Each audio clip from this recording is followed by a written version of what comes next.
എന്നെ പരിപാലിക്കുന്ന കർത്താവ്, എന്നെ നയിക്കുന്ന കർത്താവ്, എന്നെ ബലപ്പെടുത്തുന്ന കർത്താവ്, അവനെ കുറിച്ചാണ് ഞാൻ ആരെ കുറിച്ച് പറയും.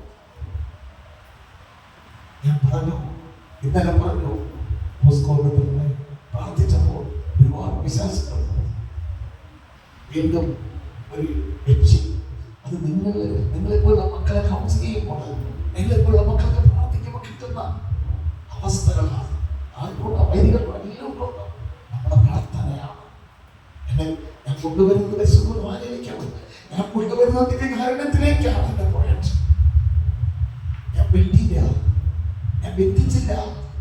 ഞാൻ അവരോട് പറഞ്ഞു, മകനെ, പരിശുദ്ധ കുർബാനയുടെ ദിവ്യകാരുണ്യ ആരാധനയ്ക്ക് എഴുന്നേൽച്ച് വെച്ചിരിക്കുന്ന ആരാധന റൂമിൽ നീ പോകുക, വാതിലടയ്ക്കുക. നീ കർത്താവിന്റെ ആരാധനയുടെ മുൻപിൽ നീ വീട് കിടക്കാൻ പറഞ്ഞു. എന്നെ സ്നേഹിക്കുന്ന മക്കളെ, ദൈവത്തെ സ്നേഹിക്കുന്ന മക്കളെ, എന്നെ വിശ്വസിക്കുന്ന മക്കളെ, സത്യസത്യമായി നടന്ന അത്ഭുതമാണ് ഞാൻ പറയുന്നത്. നിങ്ങളോട് ഞാൻ പറയാറില്ലേ, പരിശുദ്ധ കുർബാന എവിടെയുണ്ടോ, ആരാധന എവിടെയുണ്ടോ, നിത്യാരാധന എവിടെയുണ്ടോ, അവിടെ പോകണം, അവിടെ പോകണമെന്ന് പറയുന്നതാണ്. മോനെ മോളെ, അവരെ വിളിച്ചു മുമ്പെത്തിച്ചു. ഞാൻ പ്രാർത്ഥിക്കാൻ നോക്കുമ്പോൾ അഭിഷേകത്തെ നിറഞ്ഞിരിക്കുന്ന പുസ്തകം അവരൊന്നും ചെയ്തില്ല. ജീവിക്കുന്ന ദൈവത്തിന്റെ സർവശക്തനായ ദൈവത്തിന് മുമ്പിൽ അടിയറ, അതായത് അറസ്റ്റ്, സറണ്ടറായിട്ട് കിടക്കിയ. നീ കിടന്നാൽ, ഞാൻ കിടന്നാൽ, ഈ ധ്യാനത്തിൽ കുറെ മക്കൾ കിടന്നു, അവരുടെ റിസൾട്ട് ഹൃദയം എല്ലാം പോയി. ഒരു സുഖമായി അസുഖം നിനക്ക് വേണോ വേണ്ടയോ, നിനക്ക് വേണമോ, ദിവ്യകാരുണ്യ വീട്ടിലേക്ക് കൊണ്ടുവരാൻ പറ്റില്ല. അത് പരിശുദ്ധമായ ആലയത്തിൽ സഹായി വെക്കേണ്ടതാണ് ദിവ്യകാരുണ്യം. നമുക്ക് വേണ്ടി ഇപ്പോൾ പല സ്ഥലങ്ങളിലും നിത്യാരാധനകളുണ്ട്. അവരെത്രമാത്രം സ്നേഹിക്കുന്നതുകൊണ്ട്, നമ്മളെത്രമാത്രം സ്നേഹിക്കുന്നതുകൊണ്ട് സഭ, കത്തോലിക്ക സഭ അങ്ങനെ നമ്മൾ പ്രൊമോട്ട് ചെയ്യുന്നത്. ഞാൻ പ്രാർത്ഥിച്ചില്ല, അതിവിശുദ്ധമായി അഭിഷേകത്തിനോടൊക്കെ ഒരു ഉപമ പറയാം. പറമ്പി കിടക്കുന്ന കരിങ്കല്ല് വെയിൽ കൊള്ളുന്നു, ചൂടാവുന്നു, പാറയും തൊടുമ്പോൾ കൊള്ളുന്നു. എന്നെ കേൾക്കുന്ന മോനെ മോളി, ഒരു പക്ഷേ നീ പ്രാർത്ഥിക്കാൻ യോഗ്യനായിരിക്കില്ല. ഇതിന് പാപങ്ങളോട് നിലവിളിക്കണം, പശ്ചാത്തപിക്കണം, സകല പ്രാർത്ഥിക്കാൻ അനീകായിരിക്കാം. ചുമ്മാ നോക്കിയാൽ മതി. അതല്ലേ ഈ സംഗീതം അല്ലെങ്കിൽ സങ്കീർത്തന 34:5 അവിടുത്തെ നോക്കിയവർ പ്രകാശിതരായ. എന്നെ കേൾക്കുന്ന മോനെ മോളെ, അത് തന്റെ വീട്ടിൽ അത്ര ശരിയാവുന്ന എനിക്ക് തോന്നില്ല.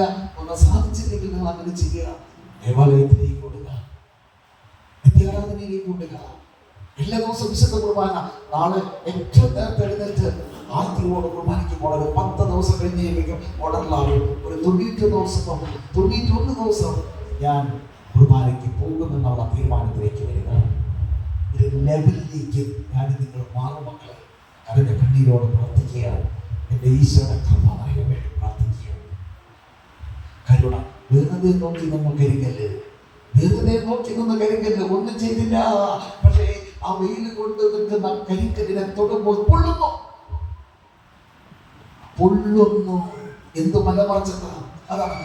ഒന്ന് നിന്നാ മതി ഈശോയേ, ഒന്ന് നോക്കിയാൽ മതി, ഒന്ന് കണ്ടാൽ മതി ഈശോയേ, ഒന്ന് നിന്നാ മതി ഈശോയേ. അത് സന്തോഷമാണ്. ഇന്നലെ ഞാൻ പറഞ്ഞു, ഫിനിഷ് ചെയ്തില്ല.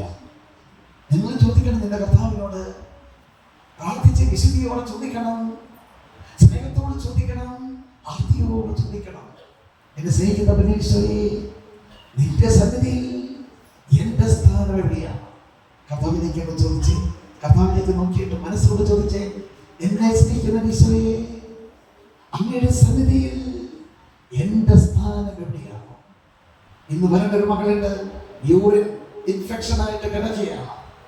ഇവിടെ ഏകദേശം ഒരു 30, 38, 45 കിലോമീറ്റർ അപ്പുറം ഏകദേശം യൂറിൻ ഇൻഫെക്ഷൻ. ഇന്ന് ആർത്തിയോടെ വരേണ്ട മകൾ.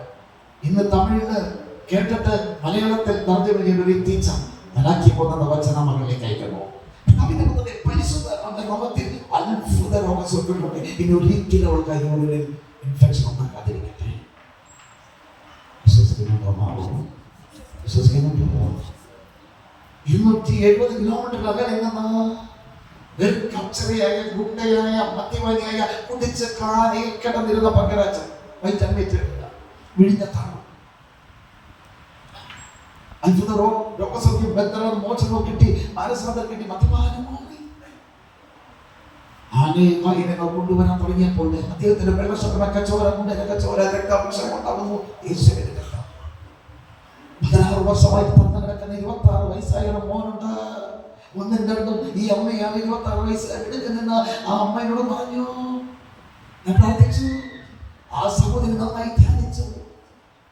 യേശുവിന്റെ തിരുരക്തം കണ്ണുനീരോടെ അമ്മയിലൂടെ വന്നോ. അനുതാപത്തിന്റെ പൊട്ടിക്കരച്ചതിന്റെ സ്വരം, ഒരു നിലവിളിയുടെ സ്വരം വന്നോ. സഹോദരിമാരുടെ റൈറ്റ് സൈഡില് നടുവിലിരുന്ന സഹോദരി നിലവിളിയുടെ സ്വരത്തോടെ അനുതാപത്തിന്റെ കണ്ണുനീരോടെ പൊട്ടിക്കരച്ചതിന്റെ സ്വരം. ഒരമ്മ 9 മാസം 10 ദിവസം ചുമന്ന അമ്മയ്ക്കറിയാം അമ്മയെ വേദനിക്കൂ ഒരു മകന പ്രകാരമായ. ഞാനിന്ന് വഴി തെറ്റുമ്പോൾ യേശുവിൽ നടന്നു പോകുമ്പോൾ അമ്മ വേദനിക്കും. വേളാങ്കണ്ണി മാതാവ്, അന്നേ മാതാവ്, പരിശുദ്ധ അമ്മ, ബഥേൽ മാതാവ്, ഏത് മാതാവ് ഏത് പേര് വെച്ചാലും മാതാവാണ്. അത് പരിശുദ്ധ അമ്മയാണ്. ഞാൻ നിങ്ങളും യേശുവിന്റെ വിദൂരത്തേക്ക് പോകുമ്പോൾ, പാപത്തിലേക്ക് പോകുമ്പോൾ വേദനിക്കുന്ന ഒരമ്മയുണ്ട്. മാത്രോ പരിശുദ്ധ ദൈവമാതാവ്, പരിശുദ്ധ ദൈവമാതാവ് അവൾ അമലോഫയാണ്, അവൾ കന്യകയാണ്. അവളുടെ ഏറ്റവും ക്വാളിറ്റി എന്താണ്? പരിശുദ്ധാത്മാവനാല് ഈ ഒരു പുത്രനെ ഗർഭം ധരിക്കും. അവൻ അത്യുന്നതനാണ്, അവൻ ലോകത്തിനുള്ളവനൊക്കെ വലിയവനാണ്. എങ്ങനെ സാധിക്കും? ഞാൻ പുരുഷനെ അറിയുന്നില്ല. അവൾ അവിശ്വസിച്ചില്ല, മടി കാണിച്ചില്ല, നിന്നുകൊടുത്തു. ഇതല്ലേ ഫസ്റ്റ് 1 പത്രോസ് 5:5 പറയുന്നത്, നീ നിന്റെ ദൈവമായ കർത്താവിന്റെ ശക്തമായ കരത്തിൽ താഴ്മയോടെ നിൽക്കുകയും തക്ക സമയത്ത് ഞാൻ നിന്നെ ഉയർത്തിക്കൊള്ളും. പരിശുദ്ധമ്മ നിന്നോ. ഇതാ സഭയുടെ അമ്മയായി മാറി, കുരിശിലുള്ള അമ്മയായി മാറി, സഭയുടെ അമ്മ. ഏത് വൈദികരും ഞാൻ കണ്ടിട്ടുണ്ട് ജപമാല, ചെറിയൊരു ജപമാല കയ്യിലെത്തിക്കൊണ്ട് വിശുദ്ധ കുർബാന ഞാൻ കാണുന്നുണ്ട്. സംഗീതം ചെല്ലുമ്പോൾ ഈ സംഗീതം ഞാൻ കാണുന്നുണ്ട്. ഇടുക്കിയില് ഉദയഗിരിപ്പള്ളിയിൽ ധ്യാനിപ്പിച്ചപ്പോൾ കർട്ടനിട്ടേക്ക് മുട്ടകുത്തി മക്കൾക്ക് വേണ്ടി പ്രാർത്ഥിക്കുക, ഇടവകീറുന്ന മക്കൾക്ക് വേണ്ടി മുട്ടകുത്തി പ്രാർത്ഥിക്കുക. നീ ധ്യാനത്തിൽ വരുന്നതിന് മുമ്പ് നിന്റെ രക്ഷകനായ യേശു നിനക്ക് വേണ്ടി പ്രാർത്ഥിച്ചത് കൊണ്ടാണ് ഒരു ഫൈനൽ എക്സാം പാസ്സായിട്ട് ഇന്ന് നീ വന്നിരിക്കുന്നത്. പരിശുദ്ധമേ അങ്ങനെ തന്നെ അനേക കാര്യങ്ങളോട് പ്രാർത്ഥിക്കാൻ പറയും. ആ പ്രാർത്ഥനയുടെ ശക്തിയാണ്. ഇന്ന് നിങ്ങളിപ്പോൾ യോഗ്യരായിരിക്കുകയാണ് അനേകം മക്കളെ കൊണ്ടുവരുവാൻ, അനേകം മക്കൾക്ക് വേണ്ടി പ്രാർത്ഥിക്കുക.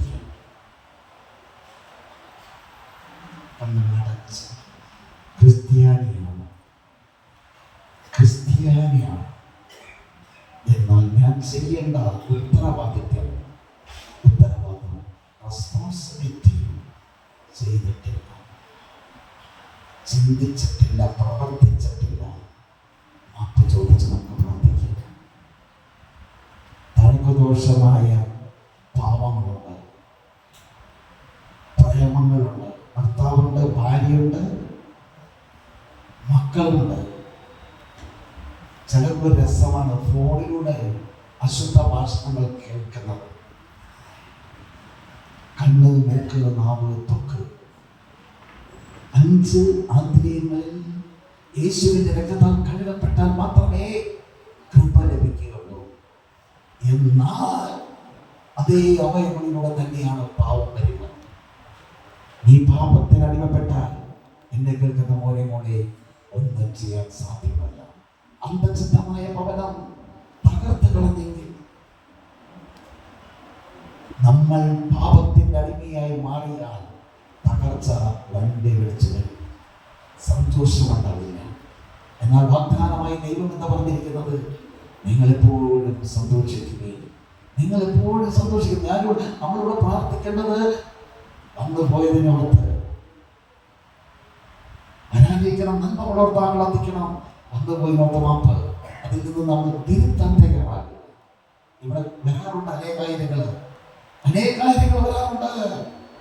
ദൈവത്തെ അറിഞ്ഞതിന് ശേഷം അവരുടെ ഡെവലപ്മെന്റ്, അന്യോർച്ചന ഡെവലപ്മെന്റ്, അപ്പോൾ ബാക്കിയെല്ലാം കൂട്ടിച്ചേർക്കപ്പെട്ടപ്പോഴുള്ള ഡെവലപ്മെന്റ് ഇവിടെ കണ്ടു. എവിടെയാ നമ്മുടെ ജോയില്ല എന്താ ബ്രദറിന്റെ പേര്, ശിവബ്രദറിന്റെ പെങ്ങളും ഇളയും പോകുന്നു.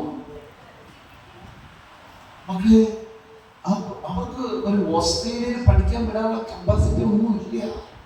അത് സാധ്യമല്ല. ഓസ്ട്രേലിയയുടെ സ്ഥലം, മറ്റുള്ള സ്ഥലമല്ല. എങ്ങനെ സാധിച്ചു? അമ്മയുടെ കൊച്ചുങ്ങളുടെ അമ്മയുടെ പ്രാർത്ഥന, അങ്കിൾമാരുടെ പ്രാർത്ഥന, നീതിമാനായ അപ്പൻ്റെ പ്രാർത്ഥന. ഫോണുകളൊക്കെ സ്വിച്ച് ഓഫ് ചെയ്ത് എല്ലാവരും ഫോണാണ് ഈശോയായിട്ട് കണ്ടേക്കുന്നത്. സ്വിച്ച് ഓഫ് ചെയ്ത് വെച്ച് പുറത്തായാലകത്തായ നമുക്ക് കണ്ണുകളടച്ച് ഫോൺ വന്നവരുണ്ട്. ഞാൻ കണ്ടാൽ നമുക്ക് കൈകൾ യാചനാ രീതിയിൽ പിടിച്ച് കണ്ണുകളടച്ച്